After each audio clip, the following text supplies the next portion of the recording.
In this video, we'll be going over different methods to solving system of linear equations. So a system of linear equations is a group of equations considered simultaneously where all the equations are linear. The solution of the system must satisfy all the equations. So it can be commonly written in the form of ax plus by equals to c, and the second equation would be dx plus ey equals to f. And when we solve, we're trying to solve for both x and y, and our solution should always be an ordered pair x, y. There are four methods to solving a system of linear equations. The first method is graphing, the second is substitution, the third is elimination, and the fourth is the Gauss-Jordan method. So let's first solve an equation by graphing. So we have an example of solve the following system of equations. We have 2x minus 7y equals to 14 and x minus y equals to 2. So to graph this, we want to graph both equations. So there's a couple ways we can graph them. The first thing we can do is we can actually get it into the slope-intercept form, y equals to mx plus b. So in this case here, let's say we have the second equation, we can subtract x. We have negative y equals to negative x plus 2. And then divide, because we want positive y, we multiply or divide everything by negative 1. We get x minus 2.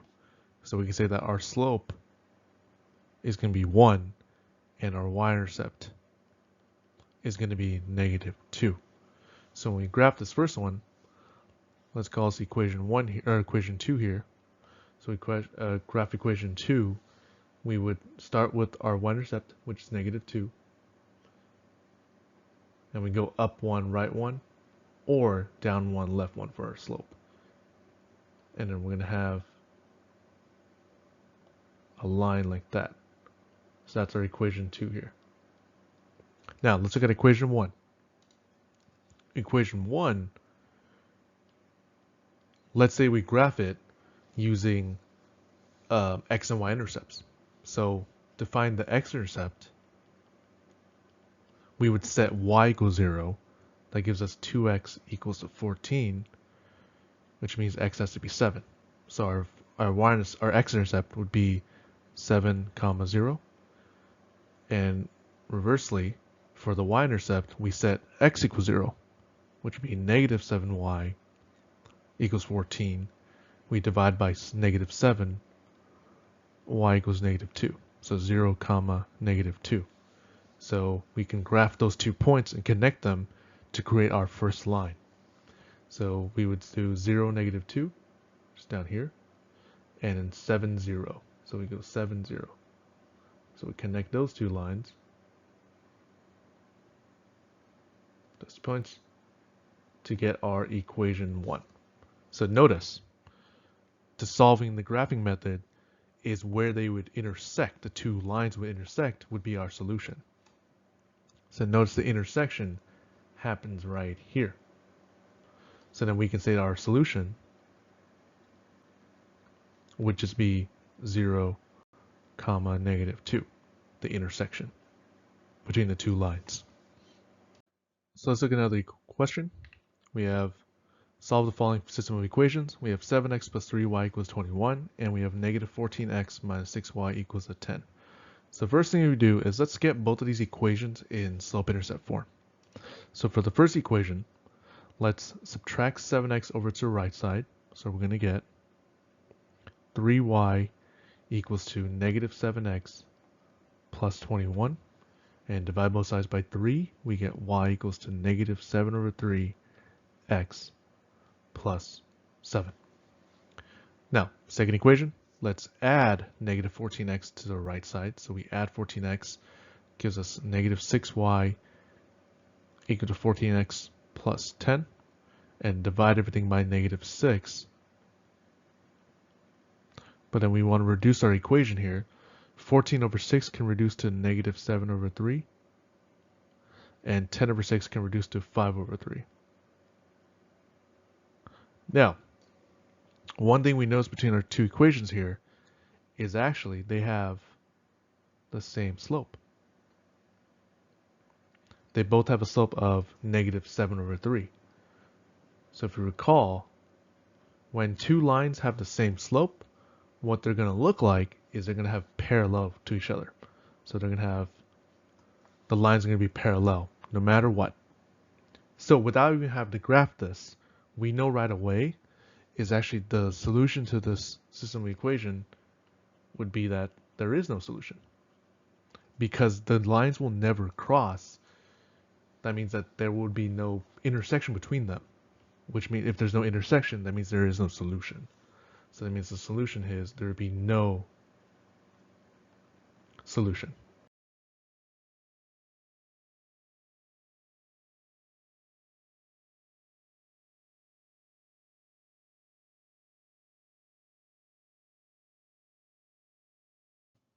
Now let's look at example 3.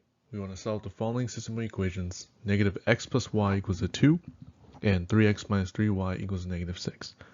So just before, let's get both of these equations into our slope-intercept form, just so we can maybe graph them better.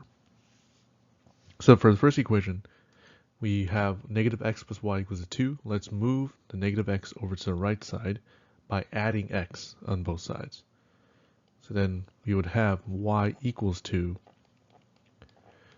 x plus 2.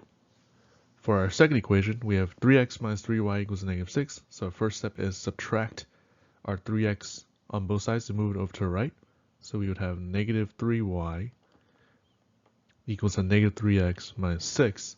And we want to get y by itself, so we divide both sides by negative 3. But in doing so, on the left side we have y. On the right side, negative 3x divided by negative 3 is a positive x. And negative 6 divided by negative 3 is a positive 2. But notice that both equations now looked exactly the same. So what does that tell us? That tells us that if we were to graph it, we would have, if we were to graph this as, say, our intercept is at 2 here, and our slope is 1, so up 1 over 1, or I'd say down 1 over 1, something like that. So that would be one of our lines, but the other line is the exact same, so they would actually overlap each other. So what that means is that our solution would actually be all real numbers. So our solution would be all real numbers, or we can say infinitely many solutions. Because the reason is that when you have both our equations to look exactly the same, no matter what we plug in, we will always get the same result, whether it be the top equation or the bottom equation. So we would say that it would be infinitely many solutions. Now let's look at another method, the substitution method. So we have solved the following system of equations. We have 2x minus 7y equals 14 and x minus y equals 2. So to solve a system of equations by substitution, what we're essentially doing is we're using one equation, solving for x or y, and then substituting that into the other equation to solve for the remaining variable. So when we look at our second equation here, we have x minus y equals 2. So we can easily solve for x. We can get x by itself by just adding y to the right side. So we can rewrite the second equation as x equals to y plus 2. So now what we can do is we can actually take that and substitute this wherever we have an x on our first equation. So now we can have this as 2 times y plus 2 minus 7y equals 14. So we now have an equation which is one variable, which we should be easily able to solve. So let's distribute the 2 into our parentheses here. 2y plus 4 minus 7y equals 14. Combine like terms, 2y minus 7y gives us negative 5y plus 4 equals 14. And then we can subtract 4 both sides. So negative 5y equals to 10. And our last step is divide by negative 5, which gives us y equals to negative 2. But a system of equations needs not only a y as a solution, but x as well. So what we can do is we can actually go back to what we set x as earlier. X equals to y plus 2. But because we solved for y, we can now replace -2 with y. So we can say this is going to be x equals to -2 plus 2, which just so happens to be 0. So our solution as an ordered pair is going to be 0, comma, -2. Now let's look at the same equation, set the system of equations, but solve them using the elimination method. So elimination method is we try to get rid of one of our variables, and once we do that, we can actually solve for the remaining one. So when we look at our system equations here, we can actually easily get rid of, it doesn't really matter which one we get rid of, but we want to think about our convenience, which one to make it easy for us. So when we look at what we want to get rid of, we look at what type of coefficients we have for x and y respectively. So those are our x's, and those are our y's. So for our x's, we have 2x and an x, and for our y's, we have -7 and -y. So to get rid of something means that when you add the two equations together, it's going to give us a 0 for either the x or the y. So if you look at them, it would probably be easier to get rid of the x's because we can take the second equation and multiply by -2. Now, why do we multiply by -2? Because if we multiply by -2 and add it to 2, that gives us 0. So let's rewrite this. The first equation stays exactly as it is, but then we multiply the second equation, everything by -2, gives us -2x plus 2y equals to -4. So now when we add the two equations together, we eliminate the x. And we're left with -7 plus 2, that's -5y, equals to 10. And then we can divide both sides by -5. Y gives us -2. From there, we can just go back to one of our original equations, plug the y equals to -2 back in to solve for x. So let's say we plug this back into our original second equation. So x minus y equals to 2 is like saying x minus -2 equals to 2. So they give negative is a positive. And then we subtract 2 both sides. So again, x must be 0. So with the elimination method, our solution comes out to, again, 0, comma, -2. The fourth method to solve a system of linear equations is called the Gauss-Jordan method.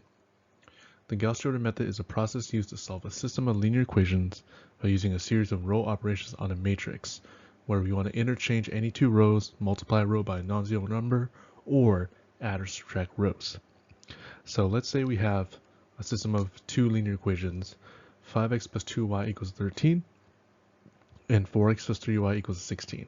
We can write this system of equations as an augmented matrix, as we see below here, where the first row represents the coefficients of our first equation, and the second row represents the coefficients of the second equation. And what we want to do is we want to use our row operations to eventually get to our what's called reduced row echelon form, the RREF, where on the left side of our bar here, we have what's called our identity matrix, where all of the diagonals are 1s. And then on the right-hand side is our actual solution. So in this particular case, the equation, it will give us the solution to this equation would be, system of equations, would be x equals to 1 and y equals to 4. So let's solve a system of equations step by step using Gauss-Jordan method. So we want to solve the following system of equations: 2x minus 7y equals to 14, and x minus y equals to 2. So first is we want to write the system of equations as an augmented matrix. So what we do is when we write our matrix, we draw on left-hand side of this. Let's say we have a bar here that can represent our equal sign.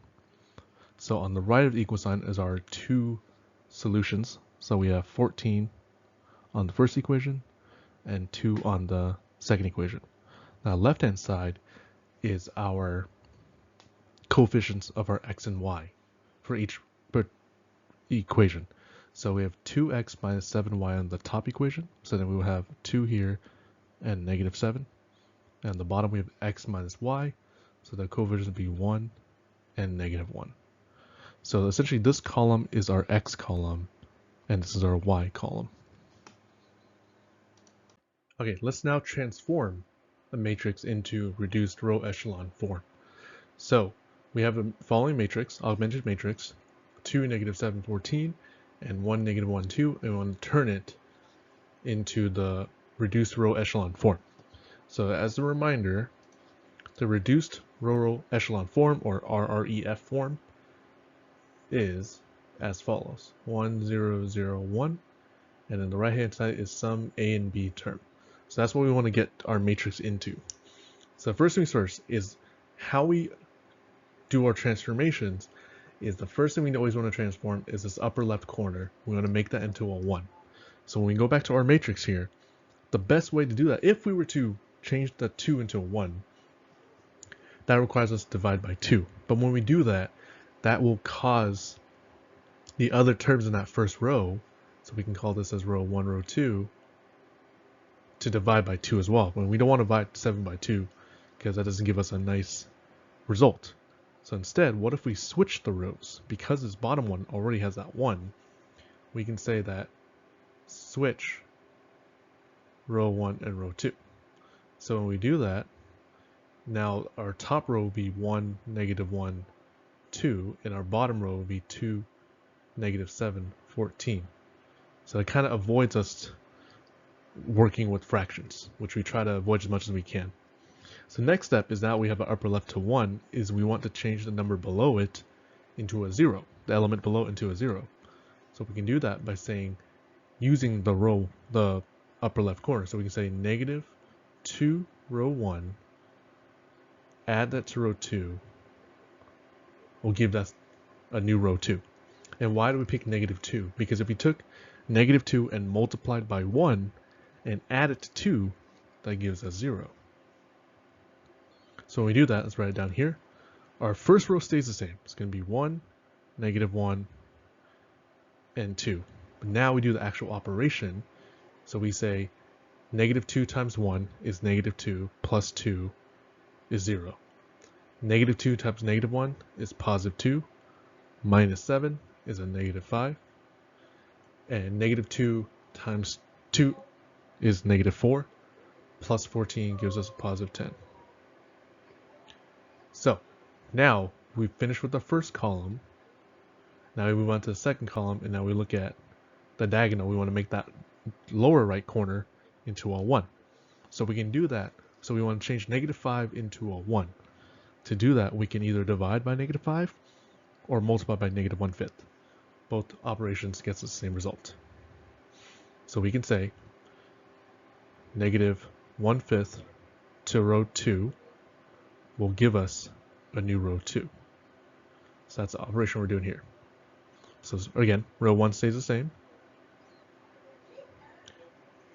And in row 2, so we divide every term in row 2 by negative 5. So 0 divided by negative 5 is 0. Negative 5 divided by negative 5 is 1. And 10 divided by negative 5 is a negative 2. Okay, so lastly, we want to use that 1 we just got to change that 1 above it, that negative 1, into a 0. So we can do that by simply adding the two rows. So we can say row 2 plus row 1 will give us a new row 1, because we're changing row 1 this time. So when we do that, this time our second row stays the same. So 0, 1, negative 2. And then we add two rows together. So 0 plus 1 is 1. 1 minus 1 is 0. And negative 2 plus 2 gives us 0. So this right here is our reduced row echelon form. And that's how we changed an augmented matrix into an RREF by using row operations. Let's solve another question using the Gauss-Jordan method. So we have to solve the following system of equations. 7x plus 3y equals to 21, and negative 14x minus 6y equals 10. So the first thing we do is we want to write this, turn this into matrix form. So we write this as 7, 3, negative 14, negative 6. And then on our right side of our bar here, we have 21 and 10. Alright, so the first thing we do is we need to get our, just a reminder, we want to get into the row reduced echelon form, so which looks like this. So sum A to sum B. So first thing to do is our upper left, we need to turn it into a 1. So we do that by dividing or multiplying by 1/7. So we say row 1 divided by 7 gives us a new row 1. So every term in row 1 we divided by 7. So we get 1. 3 divided by 7 is 3 over 7. And 21 divided by 7 is 3. And row 2 stays exactly as it is. Okay, next step is now we have our upper left is 1. We want to use that 1 to turn that negative 14 into 0. So we can do that by saying 14 row 1 plus row 2 gives us a new row 2.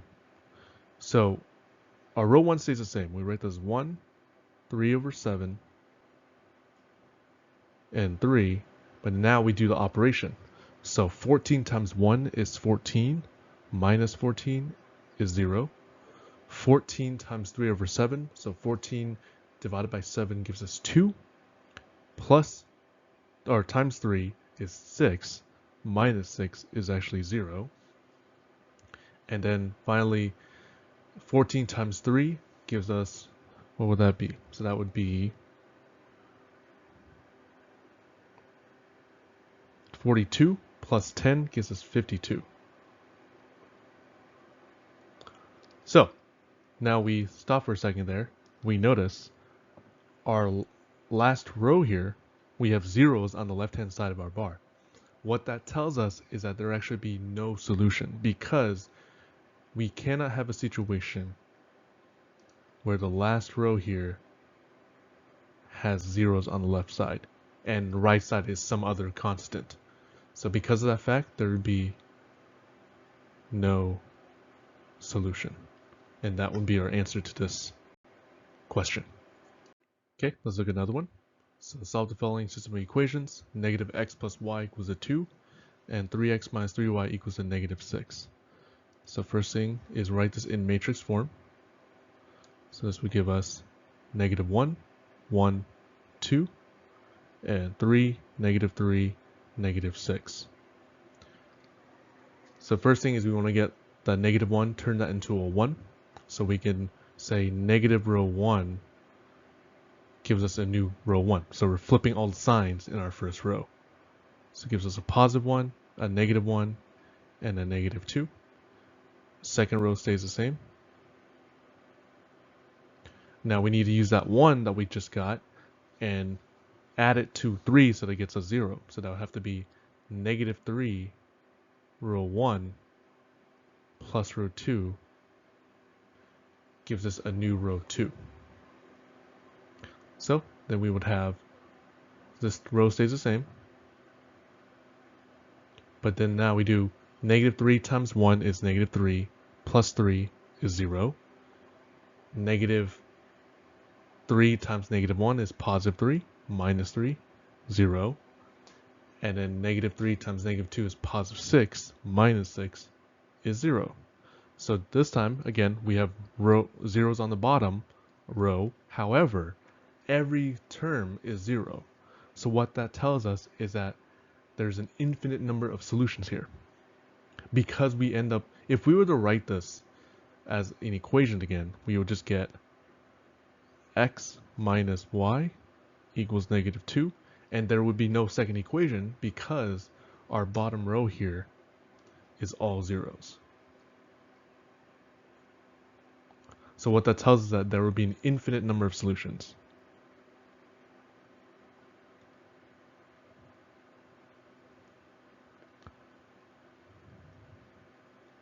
So how we would solve this question is that you would say let our second variable y be equal to some k value where k is arbitrary. So that means k can be anything, arbitrary. Which means when you rewrite this equation here, x minus y equals -2, it becomes x minus k equals -2. And if we solve for x, we would get x equals to k minus 2 and y equals to k. That would be our infinite number of solutions to this following system of equation. So that's the difference between this question and the last. Is on this question, everything on the last row is 0, as opposed to the last question, the right hand side had some other constant. So when you have all zeros on the left hand side, but then the right hand side gives you some other constant, that would be no solution. If it's a situation where it's all zeros on the last row, that would be an infinite number of solutions.